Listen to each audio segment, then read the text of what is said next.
Prej vitesh, Parlamenti Shqiptar është kthyer në një noter të akteve të qeverisë. Pandemia Covid-19 dhe kriza energjetike detyruan qeverinë shqiptare të ndërhyjnte me akte normative për të bërë ndryshime në buxhet. Por krizat përfunduan dhe kjo qeveri nuk diskuton më buxhetet, vizionin se si do të ndiqen politikat fiskale apo mënyra se si buxheti i shtetit do të kthehet në një investim për rritjen ekonomike në të ardhmen. Hapet votimi në parim. 83 vota pro, miratohet projektligjin parim. Por kriza politike nuk është përplasja e madhe në Shqipëri. Ajo kërkoi që e ka humbur qëllimin, pasi tashmë segmentet të korruptuara të kësaj qeverie dhe organizata kriminale kanë vetëm një kundërshtar, prokurorinë dhe gjykatën e posaçme. Në fund të janarit 2026, Këshilli i Lartë i Prokurorisë ka miratuar kërkesat e SPAK për shtimin e sigurisë për ish drejtuesin e saj, Altin Dumani, si dhe prokurorin Dritan Prençi. Në ditën e largimit nga detyra, Dumani do të firmoste kërkesën për Kuvendin e Shqipërisë për heqjen e imunitetit të zëvendës kryeministres Balluku me qëllim arrestimin e saj për shpërdorim detyre. Realisht kanë ndërhyrë dhe në procesin e hetimit dhe ka cënuar marrjen e provave. Pra, ne jemi para gjykatës dhe po i bëjmë të ditur që kemi një hetim penal që kjo hetuar nuk e ka përmbushur detyrën e saj në përputhje me ligjin. Ka cënuar interesin publik, që do të thotë që rreziku potencial që kjo hetuar ta vazhdojë ta vërë në rrezik interesin e lartë publik është jo vetëm eminent, por edhe konkret, sepse ka vazhduar ta ushtrojë këtë detyrë. Pyetja ime rrihte në këtë pjesë. Dakord që ka propozuar 50 akte, po në këto 50 akte, domethënë diskutohet për një vepër të re penale të njëjtit lloji apo e keni domethënë në planin teorik të rrezikut? Desha të kuptoj pasojat dhe efektet në mënyrë pak më konkrete, nëse mundeni. Brenda mundësisë gjithmonë. Në mënyrë konkrete, thash nuk ma lejon sekretariati timor për të bërë të ditur gjykatës. Në mënyrë makro, thash që po, ekziston rreziku që nëpërmjet vijimit të detyrës që nga vendimi i gjykatës të pezullimit dhe në vijim, e hetuara e ka rrezikun potencial të vazhdojë të kryejë vepra penale të njëjtës natyrë dhe të helmojë provat e hetimit.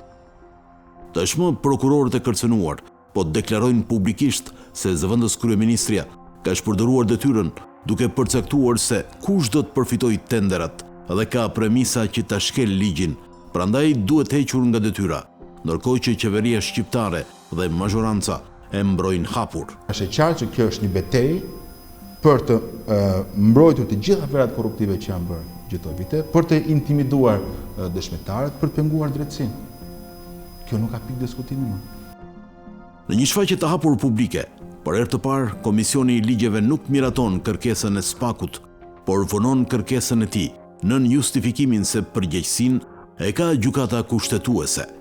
Ky fundit është futur në lojë për të diskutuar masën e pezullimit. Rasti i zëvendës kryeministres Balluku është komplet një konflikt i hapur interesi, i cili tani bëhet për të mbjetuar në pushtet për betejën e madhe që ka Rama për të shpëtuar veten e vet. Në këtë episod, Veting do të paraqes një hulumtim për mënyrën se si aktet normative janë përdorur në kundërshtim me precedentet e vendosur nga gjykata kushtetuese prej qeverisë shqiptare, e cila ka kanalizuar fondet të bizneset pranë qeverisë, duke tejkaluar kompetencat e parlamentit.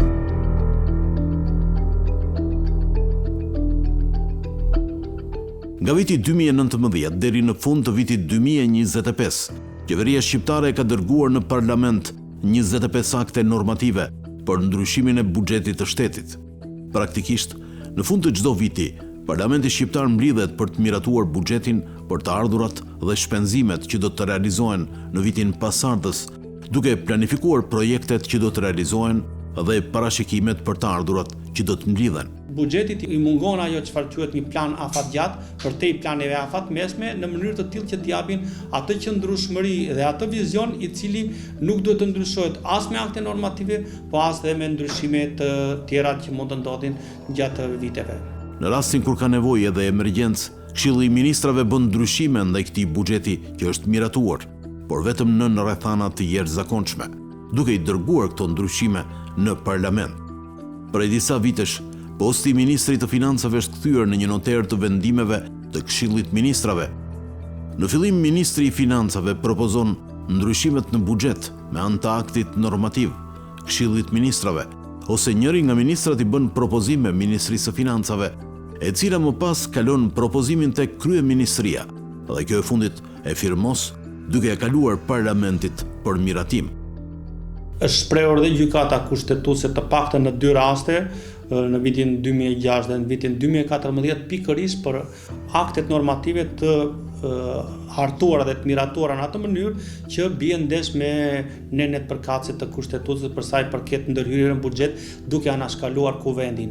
Në vendimin e parë, në vitin 2006, çështja lidhej drejt për drejt me korporatën elektroenergjetike shqiptare, KESH, dhe me rrezikun e ndërprerjes së furnizimit me energji elektrike. Problemi konkret ishte se KESH ndodhej në një situatë financiare të tillë që nuk kishte bazë të mjaftueshme ligjore për të siguruar vazhdimin e blerjes së energjisë elektrike nën kushtet e mungesës së prodhimit dhe detyrimeve të papaguara.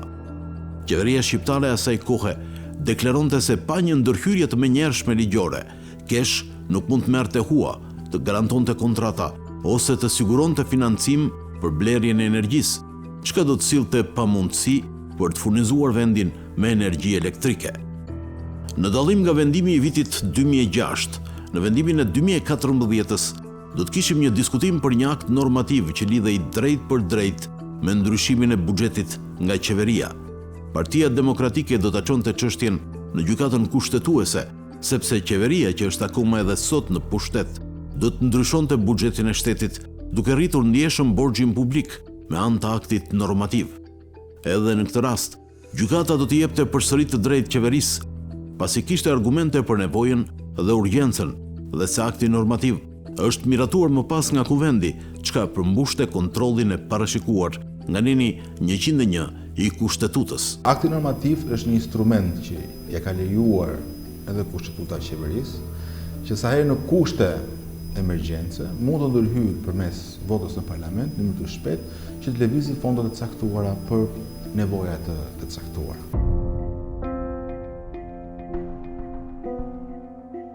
Siç do të thoshte edhe një ish zyrtar i lartë, e keqja fillon nga buxheti. Afera e tunelit të Llogaras është e lidhur ngushtësisht jo vetëm me rolin e Ministrisë së Infrastrukturës dhe Autoritetit Rrugor Shqiptar, por me rolin e Ministrisë së Financave, zëvendës kryeministres Balluku dhe inekzistencën e parlamentit. Për të mbështetur industrinë tashmë të suksesshme të turizmit, plani ynë ambicioz dhe intensiv për përmirësimin e infrastrukturës rrugore ka si qëllim të parë që ne ta krijojmë këtë infrastrukturë sa më parë pranë pikave të cilat janë në interes të turistëve, të vizitorëve, qofshin këta në det apo në mal. Zëvendës kryeministria përmend fjalët interes, turist, por dosja e Spakut flet për një aferë me garë të paracaktuar, me tunel të pasigurt dhe të mbifaturuar në vlerën rreth 50 milion euro, ku Balluku shfaqet jo vetëm te tenderi, por edhe te buxheti. Në dhjetor 2022, qeveria do të miratonte akti normativ numër 17, datë 1/12/2022, dhe akti normativ numër 19, datë 29/12/2022, për ndryshime në buxhetin e vitit 2022, duke u mbështetur në pretendimin e nevojës dhe urgjencës, ndërkohë që emergjenca e Covid-19 ishte hequr prej kohësh. Në atë periudhë Shqipëria ishte në emergjencë energjetike, por në asnjëresht emergjenca energjetike e lidh aktin normativ me atë apo me projekte energjetike. Sa i takon buxhetit të shtetit, është një praktikë e zakonshme pjesa e korrektimit për shkak të ndryshimeve që ndodhin, po sigurisht nuk është një praktikë e shëndetshme.